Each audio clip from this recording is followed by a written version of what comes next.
안녕하세요. 책 읽어주는 투유맘이에요. 오늘은 첫날 밤에 쫓겨난 새색시 이야기와 일은 하지 않고 놀기만 한 두 남녀의 이야기를 들려드릴게요. 오늘도 수고했어. 잘자. 맞아. 구독, 좋아요, 알림. 신기한 오이씨. 어느 마을의 새색시가 첫날 밤에 잠을 자다가 방귀를 뽕 뀌었어요. 새색시가 부끄러움도 모르고 방귀를 뀌다니. 남편은 화를 내며 집을 나가버렸어요. 부인은 남편이 오기만 기다렸으나 오래도록 돌아오지 않았지요. 부인은 10달 뒤에 혼자 아들을 낳았어요. 아들은 무럭무럭 자랐어요. 어느 날 서당에 갔던 아들이 울면서 돌아왔어요. 어머니, 저는 왜 아버지가 없어요? 아들은 서당에서 친구들에게 놀림을 당한 일을 어머니에게 말했어요. 친구들이 아버지가 없다고 자꾸 놀려요. 어머니는 아들의 말에 가슴이 아팠어요. 어머니, 새도 아버지가 있고 강아지와 송아지도 아버지가 있는데 왜 저는 아버지가 없어요? 제발 말씀 좀 해주세요. 아들은 눈물을 흘리며 어머니를 졸랐어요. 어머니는 한참을 망설이다 이야기를 시작했어요. 너도 훌륭한 아버지가 있단다. 그런데 왜 한 번도 집에 오시지 않아요? 아들은 어머니의 말에 가슴이 콩닥콩닥 뛰었어요. 그럴 만한 사정이 있단다. 어머니, 무슨 사정인데요? 어머니는 마지못해 첫날 밤에 있었던 일을 아들에게 차근차근 들려주었어요. 내가 첫날 밤에 자다가 방귀를 뀌어서 내 아버지가 집을 나가셨단다. 어머니는 아직도 그때 일이 부끄러운지 얼굴을 살짝 붉혔어요. 어머니는 이웃마을 사또가 아버지라고 알려주었어요. 아들은 다음 날부터 서당에는 가지 않고 뒷산에서 나무를 베어와서 오이시처럼 깎기 시작했어요. 얘야, 뭐 하고 있니? 이걸 가지고 아버지에게 갈 거예요. 어머니는 아들의 생각이 궁금했지만 아들은 생각을 말해주지 않았어요. 아들은 며칠 동안 만든 오이씨를 자루에 한가득 넣고는 성큼성큼 이웃마을로 갔어요. 아들은 사또가 있는 이웃마을로 가서 크게 외쳤어요. 오이씨 사세요. 아침에 심어서 저녁 때 따먹는 오이씨 싸세요. 아들의 목소리는 사또의 귀에도 들렸어요. 사또는 오이씨를 파는 아들을 안으로 불렀어요. 오이씨를 아침에 심어서 저녁에 따먹는단 말이 사실이냐? 그럼요. 제가 감히 사또께 거짓말을 하겠습니까? 아들은 사또 앞에서 당당하게 말했어요. 내가 이 오이씨를 몽땅 사겠다. 대신 거짓말이면 혼날 줄 알아라. 그러자 아들이 사또를 보며 말했어요. 네, 그런데 한 가지 드릴 말씀이 있습니다. 사또는 아들의 말에 귀를 기울였어요. 이 오이씨는 아주 특별해서 태어나서 지금까지 방귀를 한 번도 뀌지 않은 사람이 심어야 합니다. 사또는 그 말에 눈이 휘둥그레졌어요. 예끼 놈! 세상에 방귀를 한 번도 끼지 않은 사람이 어디 있느냐? 사또가 버럭 소리쳤어요. 그러자 아들이 사또를 보고 물었어요. 그런데 왜 사또께서는 새색 씨가 첫날 밤에 방귀를 뀌었다고 버리셨습니까? 헉, 내가 그걸 어찌 아느냐? 아들은 사또에게 어머니의 이름을 말했어요. 사또는 그제야 아들을 알아보았지요. 아들의 나의 잘못을 일깨워 주려고 일부러 그랬구나. 사또는 잘못을 깊이 뉘우쳤어요. 그 뒤 아들은 아버지와 어머니를 모시고 오래오래 행복하게 살았어요.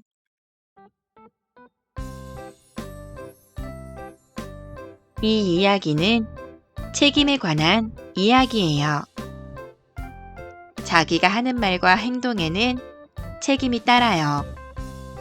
책임질 수 없는 일은 처음부터 하지 않는 것이 옳아요.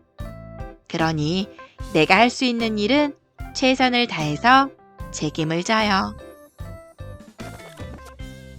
이야기 속 사자성어도 알아볼까요? 결자 해지, 맺을 결, 놈자, 풀해, 갈지. 맺은 사람이 풀어야 한다는 뜻으로 자기가 저지른 일은 자기가 해결하여야 함을 이르는 말이에요.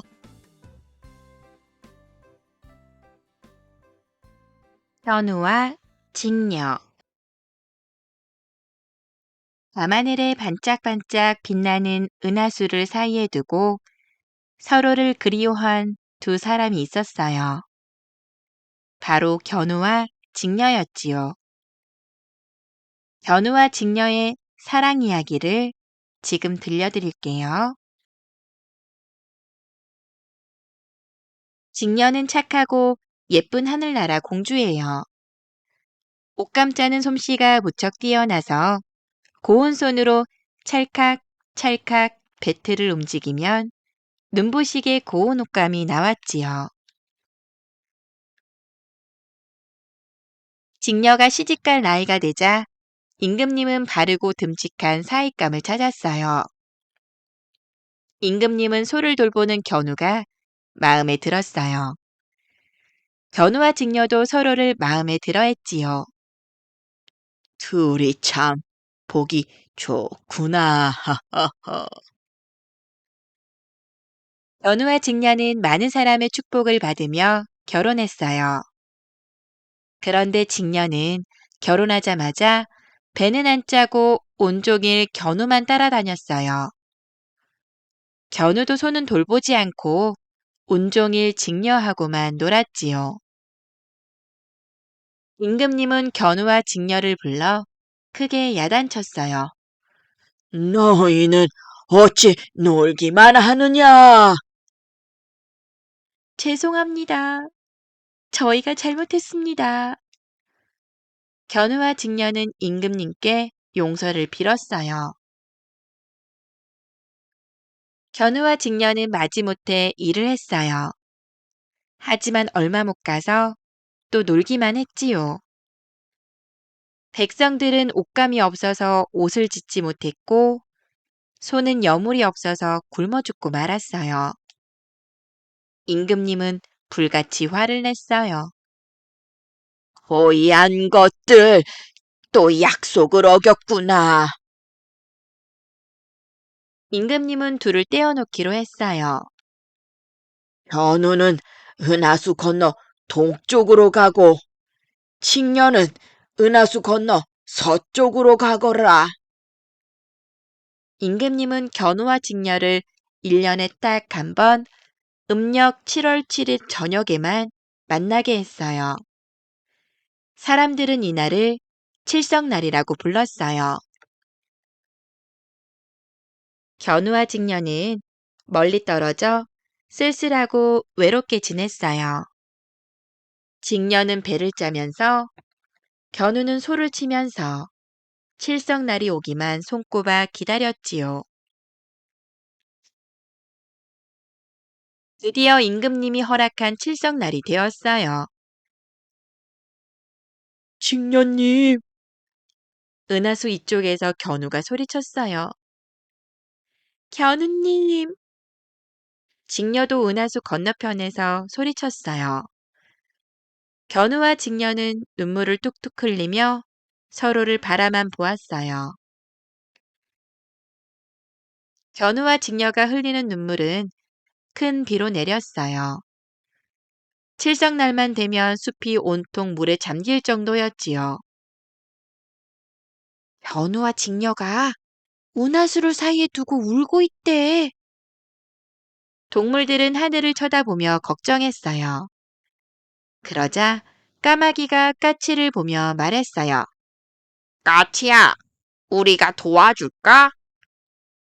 좋아, 그러자. 까마귀와 까치는 은하수 주위로 모여들었어요. 길게 이어서 다리를 만들자. 날개를 펼쳐서 이어봐. 까마귀와 까치는 서로의 날개를 엮어서 은하수 위에 다리를 놓았어요. 견우님, 직녀님, 저희를 밟고 가세요. 견우와 직녀는 까마귀와 까치 머리를 밟고 다리를 건너서 은하수 가운데에서 만났어요. 까마귀와 까치는 머리털이 숭숭 빠졌지만 기분은 아주 좋았어요. 견우와 직녀가 무척 행복해했거든요. 견우와 직녀는 밤새도록 이야기를 나누다 날이 밝아오자 작별 인사를 했어요. 직녀님, 내년에 만나요. 견우님도 건강하세요. 견우와 직녀는 까마귀와 까치에게도 감사의 인사를 했어요. 다음해 칠성날에도 까마귀와 까치는 은하수 위에 다리를 놓았어요. 견우와 직녀를 위해서요. 사람들은 이 다리를 오작교라고 불렀어요. 그 뒤부터 칠성날에는 보슬비가 내렸어요. 견우와 직녀가 만날 때 기뻐서 그리고 헤어질 때 아쉬워서 흘리는 눈물이었지요. 까마귀와 까치도 이때가 되면 은하수 다리를 놓느라 머리털이 다 빠졌대요. 이 이야기는 사랑에 관한 이야기예요. 사랑은 서로 아끼고 정성과 힘을 다하는 마음이에요. 서로를 존중하고 배려하는 마음으로 주변 사람들을 사랑하면 마음이 더 따뜻해질 거예요. 이야기 속 사자성어도 알아볼까요? 백년가약, 일백백, 해년, 아름다울카, 맺을약. 남녀가 부부가 되어 평생을 같이 지낼 것을 굳게 다짐하는 아름다운 언약을 말해요. 오늘도 다정다감한 투유맘과 함께 해줘서 고맙습니다. 우리 다음에 또 봐요. 안녕.